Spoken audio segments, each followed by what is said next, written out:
আচ্ছা আপু, আপনাকে যদি বলা হয় মেয়ে থেকে ছেলে হওয়ার, আপনি কি করবেন? আমি আমি বলবো যে আপনি আমাকে পাখি হতে বলেন, সাপ হতে বলেন, বা যে কোনো কিছু হতে বলেন, হতে পারবো, কিন্তু আমি কখনো ছেলে মানুষ হতে চাই না। কেন? আপনার ছেলে হওয়ার নিয়ে কোনো কিছু বলতে পারবেন?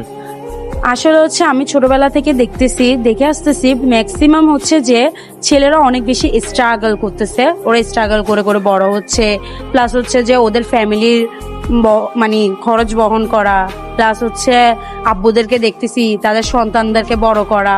ম্যাক্সিমাম ছেলেদের পকেটে টাকা না থাকলে তখন তাদেরকে কেউ ভ্যালু দেয় না, এইগুলো দেখতেছি ম্যাক্সিমাম। আবার অনেক সময় শিক্ষিত হলেও তারা কোনো ক্ষেত্রে জব পাচ্ছে না, ম্যাক্সিমাম মানুষ রিক্সা চালাচ্ছে বা তাদের ফ্যামিলির মানে খরচ চালাতে গিয়ে নিজেকে অনেক অনেক অনেক স্ট্রাগল করতেছে। ছেলেরা আসলে অনেক কিছুতে স্ট্রাগল করে, কিন্তু আমি মেয়ে হিসাবে অনেক পারফেক্ট আছি, এখন যা চাচ্ছি তা পেয়ে যাচ্ছি, কিন্তু ছেলেরা যখন যা চায় তা পায় না, এটাই হচ্ছে কথা। সো আমি ছেলে হতে চাচ্ছি।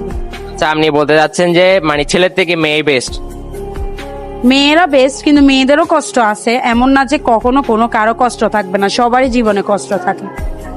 আচ্ছা, আপনাদের মতো যদি সবাই বুঝতো তাহলে পৃথিবীতে মানে এসব কিছু হতো না।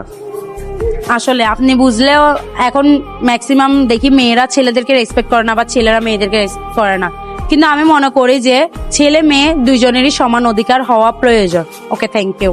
Thank you.